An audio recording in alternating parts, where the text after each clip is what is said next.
سڵاوتان لێبێ لەگەڵ هەموو ئاوارەی و کارەساتێکە هەمیشە منداڵەکان زەرمەندی سەرەکین لە ڕووداوەکانی ئەم دواییەی کەرکووک و خوڕماتووەوە خێزانەکان ئاوارە بوون بەرەو شارەکانی کوردستان و مناڵەکانیان لە قوتابخانەکان دابڕاون ئەوان لێرە ئێستا داوای ئەوواکەن کە فریای قوتابخانە بکەون و حکوومەت خەمێکیان لێ بخوا بۆ ئەوەی بگەڕێنەوە بۆ قوتابخانەکانیان.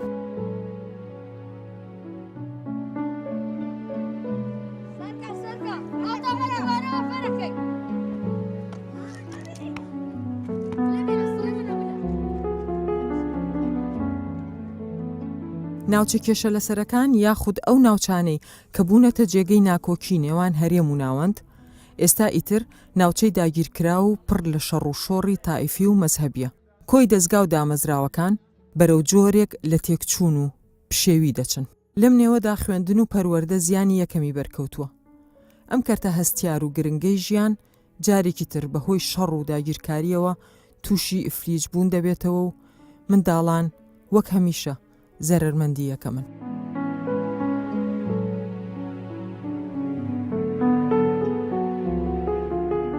لەگەڵ ڕووخانی هەر بینایەک و ئاگرگرتنی خانوویەک کۆمەڵێک لە بنەماکانی پەروەردە و فێربوون و خەونەکانی منداڵان دەژاکێ و وێران دەبێت.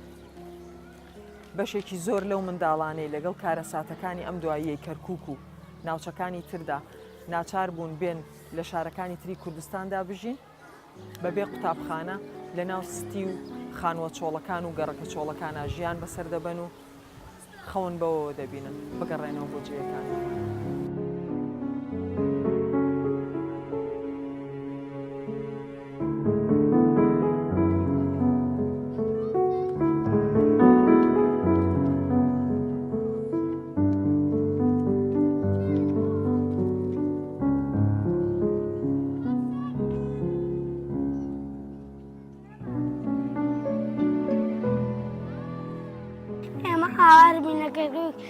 هاتین بیری قوتابخانە دەکەین پۆلیسێ من حەزمان لێ بگەێنە قوتابخانە.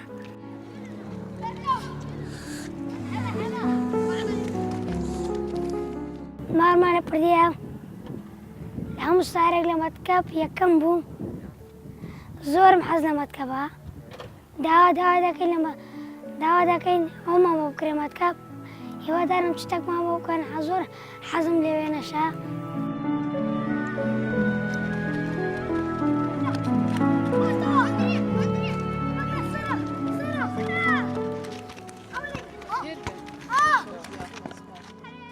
لە مەکتەب هەموو ساڵێ یەکەم بوومە لە کەرکووک مەکتەبمان ویستە ئارین مەکتەبمان نییە حەزەکەین زوو مەکتەبمانە مامۆستا دەرزمان پێ بڵێ. حەزم لە کوردی و زانست و عەرەبی و ئینگلیزیە.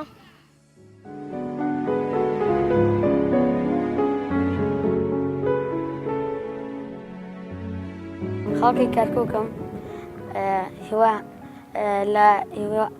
زۆر حەزم لە مەکتەبە و هیوادارم لە خەڵکی هەولێر مەکتەبێکمان بۆ دابینکەن و زۆر حەزم لە خوێندن و شتانش لە مەکتەب هەموو ساڵێک بەس ئەم ساڵە بە دووەم دەرچوو. زۆر حەزم لە تۆپانیە لە هوجومی.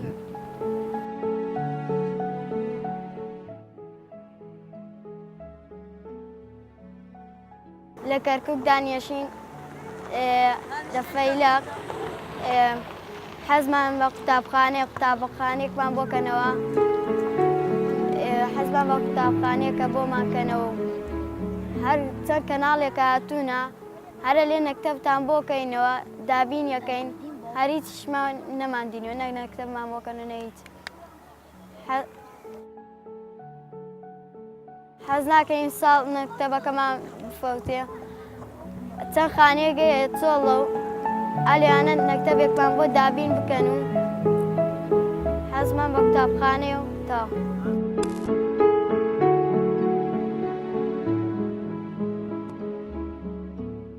شەڕ منداڵی و خەونەکانی منداڵان دەژاکێنێ. هەندێک لەو منداڵانە دوای بڕینی ئاستەنگێکی زۆر و ماندووبوونێکی زۆر لەلایەن خێزانەکانیانەوە گەڕاونەتەوە خوێندن و قوتابخانە، بەڵام هێشتا دڵیان لە لای قوتابخانەکانی خۆیان.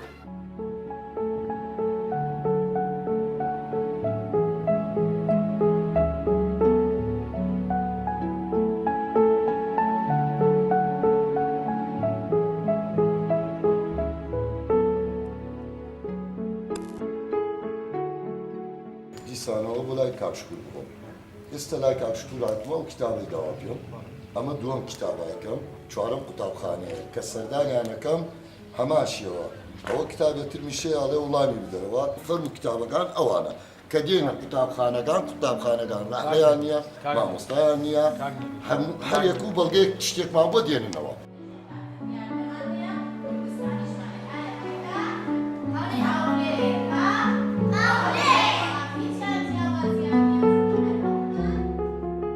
ئەمە تا ئێستا کە ئاچین سەردانی بەڕێوەبەرایەتی کەس هەولێر بەنیسڵاوەکەین، ئەم عەریزەمانە پێدەن. ئەم عەریزەمان پێدەن بۆ ئەوەی مناڵەکانمان وەربگرین لە قوتابخانە. ئاچینە هەر قوتابخانەیەک کێشەیەکیانەیە، هەر بەڕێوەبەرێکی قوتابخانەیەک ئەوەی دەڵێ مامۆستام نییە، ئەوەی دەڵێ ڕەحلەم نییە، ئەوەی کە دەڵێ بیناکەم بیچگا دەگەڕێنەوە. ئەمە بۆ سێم ڕۆژە من سێ قوتابخانەم کردووە، چوار قوتابخانەم کردووە. ئێستاش حالیان لە قوتابخانەیە لانەستیم، هەماشەوە بەڕێوەبەرایەتەکەی پێمەڵێ من ئەگەر بێت و پۆل مناڵەکانت وەربگرم ئەبێ نزگەی 300 تەلەبە ئاوارە وەربگرم، من مامۆستام نییە، ڕەحلەم نییە، بیناکەم گەورەیە. ئەگەر بچمە قوتابخانەی شوعلە، لە شوعلە ڕۆیشتمە بۆیە مدیرەکەی بەڕێزەوە کچەکەی وەرگردووە، کوڕەکە وەرناگرێ، ئەڵێ کوڕەکە بێ بێتە قوتابخانەی نیوەڕوان، ئەوەیە من 2 سیارە بگرم بۆ پۆلی یەک بنەڕەتی بۆ سێ بنەڕەتی. ئەمان شێوە گەڕێمەوە عەریزادەی نزگەی 600-700 عەریزادەی بە 2000 دینار ڕۆژانە ئەو بەڕێوەبەرایەتیە ئەیگەڕێنەوە ئەو وەرەقەیە لە ماڵە فرادەی. ئەمە سێم عەریزەمە. ناڵێن بە ئێمە ناڵێن وەری ناگرین، ئەڵێن وەری ئەگرین کە کاتی ئەڕوین بە عەریزەکە دەین و پارەکە ئەدەین و هیلاکە بین و لە هیچ قوتابخانەیە مناڵەکانمان جێ نابێت.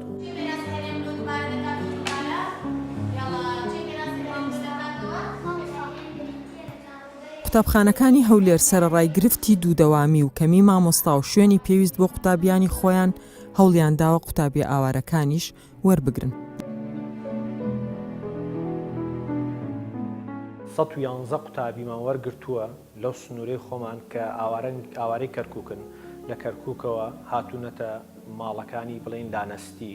ئێمەش وەکو ئەم قوتابخانەیەکە ئەم ساڵەم قوتابخانە کراوەتەوە بۆ سنووری کەس نەزان، بە حەقەت توانیوانە 111 قوتابی ئاوارەی کەرکووک لەم قوتابخانە ئێستا دەوام دەکەن بە جلوبەرجی قوتابخانەوە، هەمویان جلوبەرجی قوتابخانەیان لەبەرایە و ئەوەی کە پەرتووکی هەبووە پەرتووکەکانی خۆی لە کەرکووکەوە هێناوە. ئەوانی کەش بە هاوکاری بەروەردەی دەشتی هەولێر توانیوانە بۆیان دابین بکەین کە هاوکارێکی باشن لە پەرتووکەکانە، توانیوانە پەرتووکی هەموو قوتابیەکان دابین بکەین و بە شێوەیەکی باش دەرسەکان دەخوێنرێت.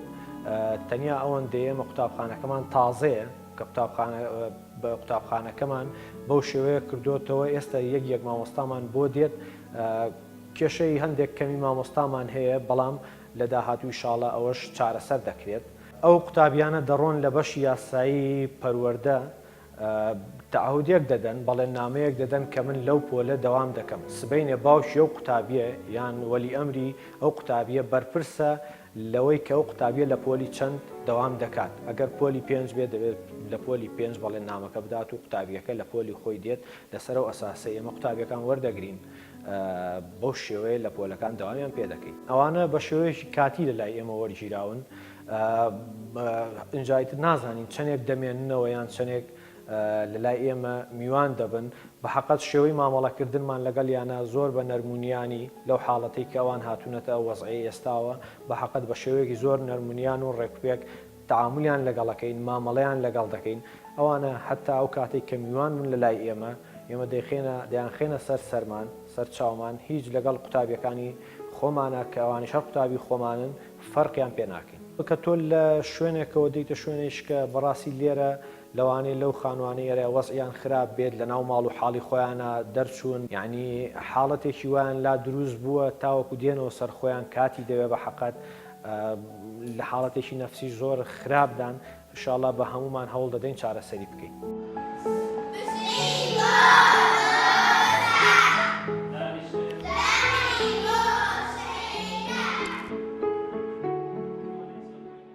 ئەیرە خۆشە بەس تەبعا شارێکی خۆمان خۆشترە قوتابخانەکەی خۆمان بیری هاوڕێکانمان دەکەین حەز دەکەمەوە بگەڕێمەوە گەڕەکەکی خۆمان و قوتابخانەکەی خۆمان.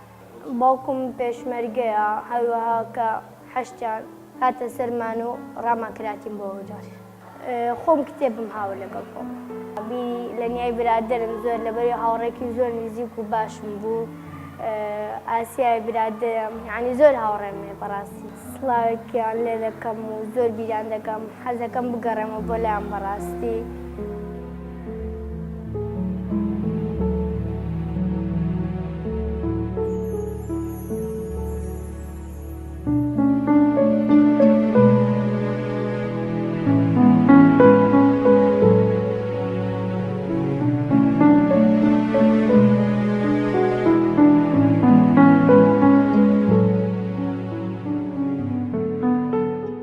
کەرکووکش هەر خۆش بوو ئەیرەش خۆشە برادەرەکەمش هەر باشە مامۆستاکان هەموو دێن سڵاوی لێکم چکۆم برادەرم هەبوو لە کەرکووک ماڵی خۆمانش خۆش بوو مەکتەبەکانمانش هەر خۆش بوو.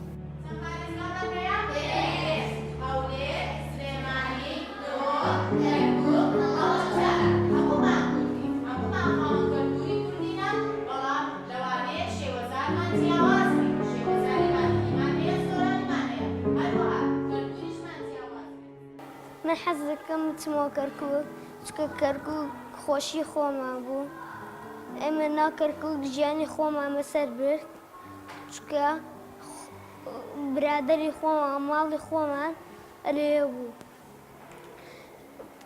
کە زۆر باش کەرکووک بەس ئێستا حاڵی مەتەرسیدارە ناتوانین ئێستا بچین بۆ کەرکووک.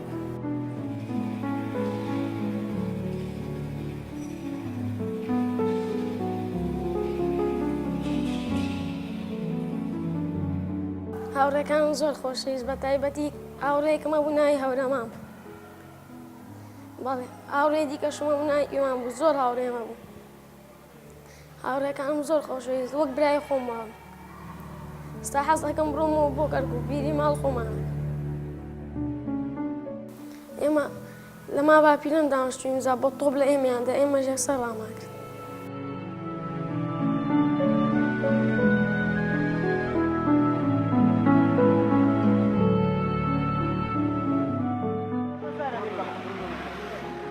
لەگەڵ ئاوارەبوونی ژمارەیەکی زۆری قوتابیان ژمارەیەکی زۆر مامۆستاش لە شاری کەرکووک و ناوچەکانی تر ئاوارە بوون بەڕێوەبەرایەتی پەروەردە و خوێندنی کوردی لە کەرکووک کە ئێستا لە هەولێرە لە هەوڵی ئەوەدایە سەرجەم قوتابیەکان لە کوردستان درێژە بە خوێندن بدەن. میلاکی بەڕێوەبەرایەتی خوێندنی کوردی نزیکەی 1970 مامۆستایە بەرنامنیشانی مامۆستای سەرەتایی و دواناوەندی لەگەڵ 1405 فەرمانبەر نووسەر فەرمانبەری خزمەتگوزاری.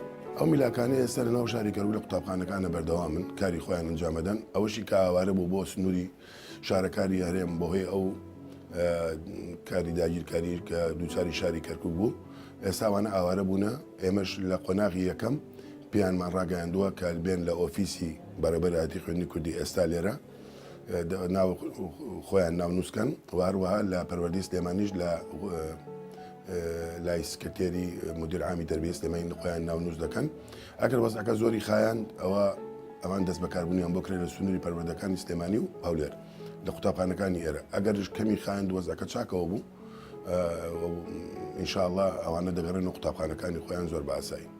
یعنی ئەمە نزیکەی 2000 قوتابخانە لە 2000 قوتابی لە نزیک لە سنووری دەشتی ئەولێر دەست نەچونەتە قوتابخانەکان. ئەم قوتابخانانە خۆ هەم 2000 تەڵەبەکە نەچێتە قوتابخانە. قوتابخانای 10 تەڵەبە هەیە 15 تەڵەبە هەیە 50 هەیە 80 بەو شێوەیە. بەڵام ئێمە لەگەڵ معاناتی ئەوە مەسەلەکانمان باس کرد و خودی جەنابی وەزیر دکتۆر پشتیوان منی ڕاستبات کە بڕۆم سەردانی بکەم لەگەڵی دانیشم وا لە نزیکەوە کێشەکانمان باس کردووە نەبوونی سەبورە و تەختەی دانیشتنی تەڵەبە و ئەوانە ڕەحلە ئەوانەمان چارەسەر کردووە هەر ئەمڕۆ جەنابی وەزیر داوای کردو لە چەندین قوتابخانە و قوتابخانە ئالیەکانش کامیان ئامادەیان دەربڕیوە کە دەعممان بکەن و ئەیگەێنە دەشتی هەولێر ئەو بۆ قوتابەکان کە بتوانن پۆلەکانیان بۆ تەرتیب بکەن و پۆلی تازە بکەنەوە کە پێویستی بە ڕەحلەی دانیشتن و سەبورەیە. لە ڕووی میلاکاتەوە جەنابی وەزیر ئەمری کرد کە ئەوانی دەستکراوە سەرپشت کردووە کە ناوی مامۆستای وانەبێژ بنووسن و تاوەکو بێن بە وانەبێژی دەرزلێنەوە و حکوومەت وزارەتی پەروەردە پارەکانیان بۆ سەر دەکات. ئەگەر جەنابشت مەبەستەوەی مامۆستا ئاوارانە کە لێرە دەست بەکار بن و تۆزێ لە ئەو ئەکەمەوەکەن کە لەسەر پەروەردەکان و خزمەتی ئەم منداڵە کوردانە بکەن لێرە ئێمە بەداخەوە مامۆستایانە گوزارانن جارێ باش نییە جارە ئاڵاونەتە ماڵ و مناڵ و خێزانی خۆیانەوە ئاوارە بوون شوێنی نیشتێجێبوونیان معلوم نییە زۆربیان لەناو مزگەوتن لەنێو قوتابخانە لەنەوە بینان لەناو هەیکەلن لەناو ماڵی کە سوکاری خۆیانن کەوا بە موقت جێگانیان کردوێتەوە بۆیە بۆ مڕعاتکردنی نەفسیەتی و مامۆستایان و پاڵپشکردنیان و بەهێزکردنیان ئێمە داوامان کرد تاوەکو فترەیەکە خۆیان چاکەکەن و خۆیان جێگیرەکەنەوە ئەگەر وەزعەکە باشەوە بگەڕێنەوە کەرکووک ئەوە دەگەڕێنەوە هەمومان لەگەڵ قوتابەکانمانە و ئەگەریش باش نەبوو وەزعەکە درێژی خایەن ئەو کات دەست بەکاربوون بۆ مامۆستایان ناکەین بەڵام داوا دەکەم لە مدیری تربیەکان مدیری تربیە قەزاکانی سنووری هەولێر و سلێمانیش لەم کاتێ ئەگەلار قوتابخانەیە بەهۆی زیادبوونی ژماری ڕێژەی قوتابیانیان بەهۆی ئەم تەڵەبە ئاوانانە ئەو جەنابی وەزیر دەستکراوانی کردووە کە بە مامۆستای محازەر پڕیکەنەوە.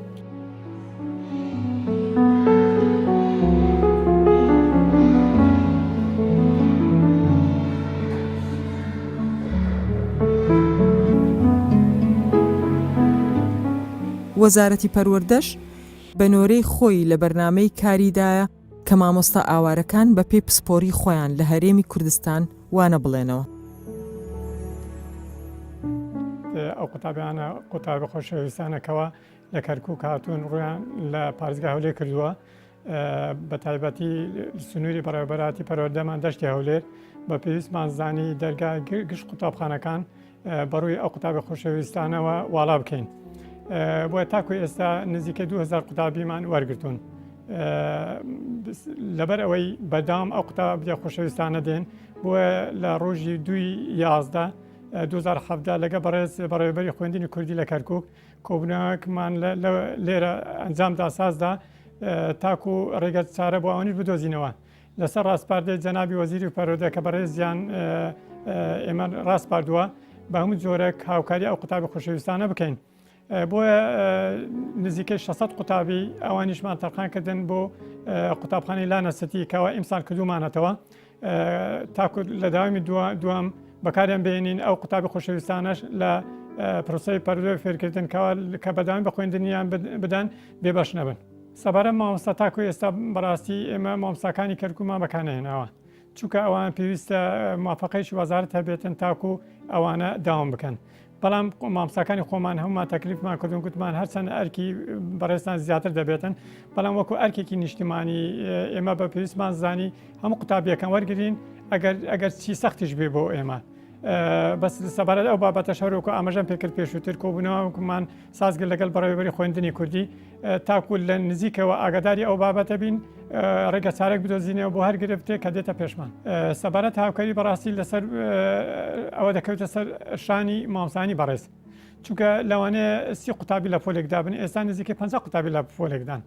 بەڵام لەگەل ئەمەشدا مامۆستاکان زۆر سوپاسیانەکەم بە دەستسۆزانەکە ئەرکی خوان جێبەجێ دەکەن چونکە هیچ کاتێک ئێمەی کورد ئەمە گوێ نادێنێ ئەو شتانە ئەگەر بارمان قرس بێتن چونکە دەبێت هەر خۆمان غەمی خۆمان بخۆین لەمان کاتیشدا لە سەری خۆشمانەوە پاڵپشتن بۆ ئێمە بۆیە بۆ ئەو بابەتەش ئەو پێداویستەکانیش لە ڕووی ڕخلە و سەبورە هەر پێداویستێکی تر بێتن بە یاداشت بەزمان کردوتەوە بۆ جەنابی وەزیر ئەوش بەڵێن داوە تاکو هەموو پێداویستەکە بۆمان دابین بکەن تاکە منداڵانە مەحروم نەبن لە خوێندن. هیواداری ئەو قوتابیانەش بێن ناوەندەکانی خوێندن چونکە بەڕاستی تەمەەن دەڕوا ناگەڕێتەوە. ئێمەش حەز ناکەین ئەو منداڵانە بێبەش بن چونکە ئەوانیش نەوەی ئێمەن نەوەی دوا ڕۆژن دەکرێت ئێمە هەوڵ بدەین ئەوانیش هەتا توانەمان هەیە لە ناو ناوەندەکانی خوێندن وەریان بگرین ئەگەر چی ئەرکێکی قورسیش بێتن بەڵام هەتا توانەمان هەبێتن هەوڵ دەدەین درێژە بە خوێندن بدەن و ساڵەکانیشان ئینشەڵڵا بە نەکەوتن هەژمان ناکرێت بەڵکو ساڵەکە بە تاوەتی دەخینن و بە سەربەرزیش بگەڕێنەوە شوێنی خوان کە ئەمەش هۆکارێکی ناخۆشە هەمومان پێمان ناخۆشە بەڵام ئێمەی کورد هەردەم ئەو شتامان بەسەردا هاتووە بەڵام دەبێت خۆراگر بین و ئیرادەشمان هەر بەهێز جەنگ کاریگەری ڕاستەوخۆی لەسەر سایکۆلۆژیای منداڵان هەیە و هەموو پرۆسەیەکی سەرکەوتووی پەروەردە و فێرکردن پێویستی بە کەشێکی ئارامی دەرونی هەیە. پرۆسی پەروەردە یەکە لە گرنگترین پایەکانی کۆمەڵگا و دەوڵەت. پرۆسی پەروەردە با بڵێن پەروەردەکردن و فێرکردنی قوتابی خۆی لە کەشێکی ئارام ئەبینیتەوە. دروستکردنی کادیری پەروەردەی فەرامکردنی ژینگەیەکی لەبارە لە ڕووی ئەمن و ئاسایش و لە دروستکردنی کادیرێکە لە ناو پەروەردە کە باوەڕی بەخۆی هەبێ هەستی بەرپرسیارەتی بەرامبەر بە خودی خۆی و بە ژینگە و بە نیشتیمان و بە هەموو ئەو بەها جوانانەی کە کۆمەڵگا ڕێز لێگە و دروست کراون. باسکردن لە جەنگ یانی شتێکی تازە نییە. ڕۆژهەڵاتی ناوەڕاست لە هەموو لە زۆربەی ساڵەکان بابێن لە زۆربەی سەردەمەکان بگرا تووشی شەڕ و شۆڕ و ئاژاوە و دروستکردنی و خوڵقاندنی ئەو تێکچوونی ئەو بارودۆخە ئەمنی و ئاسایش و ئەوانەیە کە دوجار لە ئەو ململانی سیاسی و ئەو ناوکۆچیانی کە لە ڕۆژهەڵاتی ناوەڕاست هەیە قوتابی زۆر زاف بێبەش بووە و فرامۆش کرا و بازیشی زۆریدایە و جەنگ کاریگەری ڕاستەوخۆی لەسەر پرۆسی پەروەردە دروست کردووە و لە هەموو جەنگەکان بەشێکی زۆری قوتابیان دابڕێن لە خوێندن چونکە قوتابی ناتوانێت بەرگری بکات لەو کاتە چونکە تەنها قەڵەمی پێەیە ناتوانێت دەست بە وچەک با بۆ لانی سەربازی و ئەسکەری ببە. قوتابی پێویستی بەوەیە کە کەشێکی ئارام لە هەموو لایەکەوە بۆی دروست بکرێت تا باوەڕ بەخۆبوون و هەستکردن بە ئەمن و ئاسایش لە لای گەڵاڵە بۆی بتوانێت کادیرێکی سەرکەوتوو لە بواری پەروەردە دروست بکرێت خۆی ببێنێتەوە. گواستنەوە و ڕاگواستنی قوتابی وە کۆچکردنی قوتابی لە ئەنجامی ئەو ترس و جەنگانەی کە لەو دوایانێک کە لە بەشێک لە ناوچە کوردستانیەکان دروست بوو بنمونە کەرکووک و ناوچەکان دیکە ژمارێکی زۆری قوتابیان کە ماڵ و حاڵی خۆیان با بڵێن وە کەسوکاریشان کۆچیان کرد لە بۆ شارەکانیکەی کوردستان.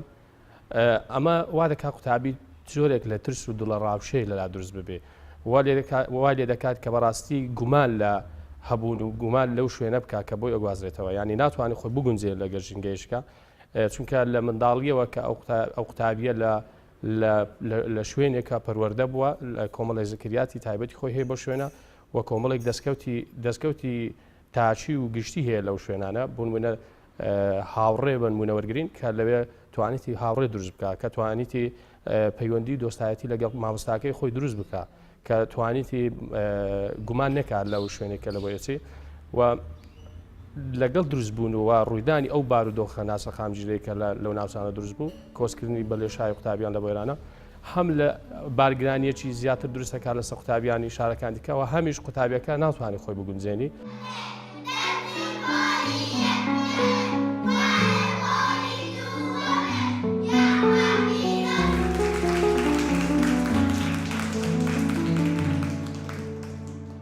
طبعا هەر لە سەرتاشەوە با بڵێن لە ساڵانی ڕابردووش بوونی زمانی کوردی لەو ناوچانە لە شوێن بکو با بڵێن کەرکوانە زۆر گرفتیان لە بۆ دروست بووە تا ئەو چەند ساڵی دوایی توانرا کە زمانی کوردی لەوێ خوێندن بە زمانی کوردی بستە خۆناغەشی باش و ئەو زمان بێتە زمانێکی ڕسمی لەو شوێنانە بەڵام ئەو پچڕانەی کە دروست بووە هاتن و گەڕانەوەیان لە بۆیە دیسان تووشی گرفتیان دەکاتەوە تووشی ڕەنگە ئەو قوتابی حەز بە ئەمن و ئاسایش نەکاوە دیسان لەوێەوە تووشی گرفت ببیتەوە بەرامبەر بە مامۆستایان بەرامبەر بەو کەسانی کە پەروەردەیان دەکەن و دەبن بە مامۆستایان دەبن بە فێرکاریان.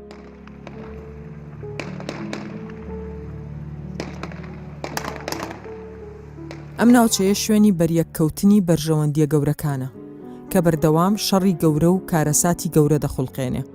لەگەڵ خۆشیدا خەونی بچووکی منداڵان و جیهانی بچووکی قوتابخانە و گەڕەکەکانیان خاپوور دەکات.